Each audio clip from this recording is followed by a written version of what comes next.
രാവിലെ തന്നെ സ്കൂട്ടർ എടുത്ത് എങ്ങോട്ടാണെന്നല്ലേ? നമുക്ക് കായലുവാരത്തേക്ക് പോയാലോ? നല്ല കരിമീൻ കിട്ടും അവിടെ. അപ്പം മഴയാണ്, എന്നാലും നമുക്ക് നോക്കാം. അവിടെ 1, 2 വള്ളമൊക്കെ അങ്ങോട്ടും ഇങ്ങോട്ടും മീൻ പിടിക്കാൻ പോകുന്നുണ്ടായിരുന്നു കേട്ടോ. അപ്പോൾ അവരാണെങ്കിൽ ചന്തയിലേക്ക് കൊണ്ടുപോകാൻ വേണ്ടിയിട്ട് അത് പാക്ക് ചെയ്ത് കവറിലാക്കി വെച്ചിരിക്കുമായിരുന്നു. അപ്പോൾ ഞാൻ ചെന്നിട്ട് അവരോട് ചോദിച്ചപ്പോഴത്തേക്കും അവരത് തട്ടിയിട്ട് കാണിച്ചു കേട്ടോ. അപ്പോൾ ചെറുതും വലുതും ഒക്കെ ആയിട്ട് മിക്സ് ആയിട്ട് ഒരു 10-25 കരിമീൻ ഉണ്ടായിരുന്നു കേട്ടോ.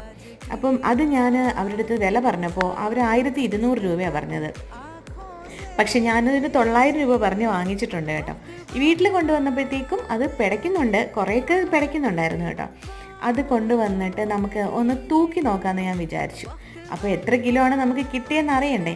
അങ്ങനെ ഞാനത് കൊണ്ടുവന്ന് നമ്മുടെ വെയിങ് മെഷീനിലേക്ക് വെച്ചു. അപ്പം എനിക്കതിനകത്ത് കറക്റ്റായിട്ട് കിട്ടിയതെന്ന് പറഞ്ഞാൽ 1 കിലോ 670 ഗ്രാമാണ് കേട്ടോ. അപ്പം ഏകദേശം 1.25 കിലോയുടെ അടുത്താണ് നമുക്കത് കിട്ടിയിട്ടുള്ളത്. അപ്പോൾ ഇഷ്ടമായാൽ ലൈക്ക് ചെയ്യണേ.